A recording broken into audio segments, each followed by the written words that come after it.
Welcome, ladies and gentlemen. My name's Dychronic, your host here on this Destiny 2 video, and today we're going to be taking a look at the Xur, his inventory, his location, his random rolls, and my recommendations for May 29th, 2020. You can find the Xur in his regular location in the tower, so just head over to the courtyard, make your way into the top left section of the hangar next to this little helipad, and you can find him right here in the rafters. This is his regular tower location. How is this a good place to put that? Like, the Xur could be killed. Like, very easily. Like, if one of these straps fell, all of this stuff would just tumble onto the What is this? I've never seen this before. What is the point of putting this here?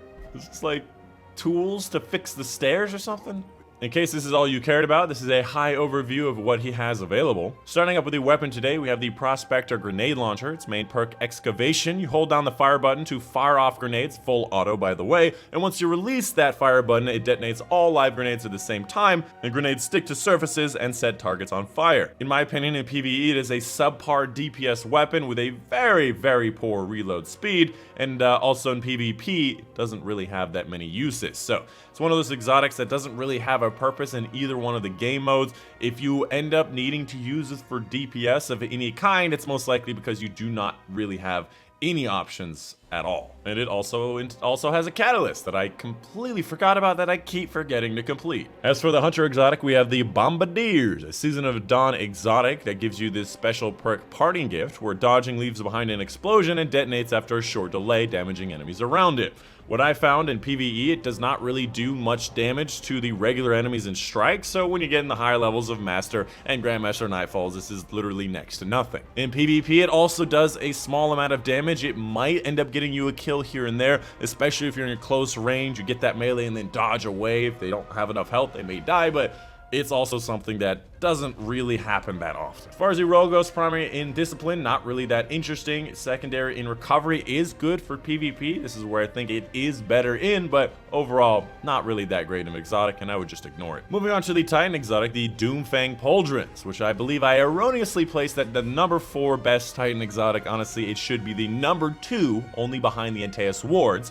Even though this is a PvE exotic and Antaeus is a PvP, when I'm ranking them all together in my videos, I may have overvalued Hallowfire. I still think it's great, but Doomfang Pauldrons in Grandmaster Nightfalls is something that can be used, and to great avail. If you've never heard of it, its main perk, Horns of Doom. First part here says Void melee kills give you super energy, so that Shield Bash does actually give you super energy if you're using Code of Aggressor, which is something I recommend. And while Sentinel Shield is active, your melee kills recharge your shield throw, and your shield throw recharges your super on hits. So the general formula here is throw your shield, bounces off some targets, you get some of your super back, you go kill somebody with a melee kill, you get your shield back. Using Code of the Aggressor, you get 2 shields, so you get even more options to recharge your super, and if you're playing with the Grenadier modifier, an infinite super just by throwing shields, which is pretty crazy. Even in Grandmaster Nightfalls, you have high resistance with this super active. You have the ability to block stuff with Sentinel Shield, and of course, getting a longer super with those shield hits, which is range, is always excellent, very powerful, and I would highly recommend it. That being said, you don't really use it on every single Grandmaster Nightfall. It's definitely something that's a bit rarer, but definitely something that can work. And also, it has an incredible ornament here for the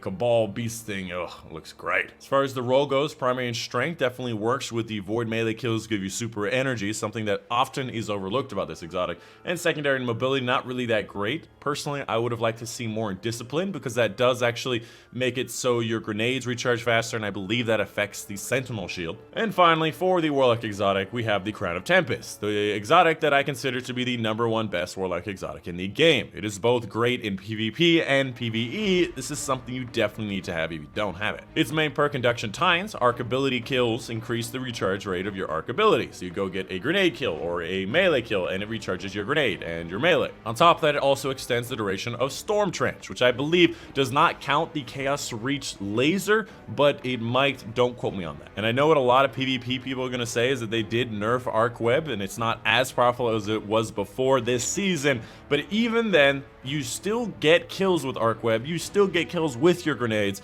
and this is definitely useful to have to get more of them. And also a longer duration of storm trance is always nice to have as well. As far as your role goes, primary in intellect is okay. Secondary mobility is not really what you're looking for. I would personally like to see more discipline, strength, and recovery, so I would say maybe a below average role for an incredible exotic that also has an incredible ornament. Look at this Hive Queen with the Hive Queen crown. Outside of that, make sure you're picking up your 5 of Swords for high scoring nightfalls on the regular nightfalls, picking up your Invitation of the Nine, which I have finished on this character for powerful gear and lore, and finally picking up your exotic engrams, which guarantees you an exotic that you have not gotten before with a high stat roll. For example, the one I picked up this week already was this one with a 67 total with a weird amount of strength in it, but it's definitely something that gives you high stat roll. So if you're getting into the end game, you don't know what to do, this is one of those things you should do every week, is just get this exotic engram from the Xur, and he'll have a good chance of giving you a high stat roll of something that you like.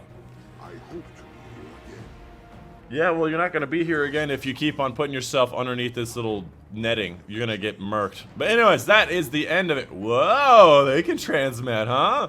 That is the end of the Xur. Hope you guys did enjoy. Let me know in the comments down below if you have any questions, any concerns. That's a fancy ship. I remember this thing from Destiny 1. But yeah, that is the end of it. Hope you guys did enjoy. My name's been Dychronic, and I'll see you guys on the next one. Oh, I don't want to be here. No. I thought he was a Titan. He's not. He's PvP. I just wanted to say hello to my friend, and he was all like, PvP.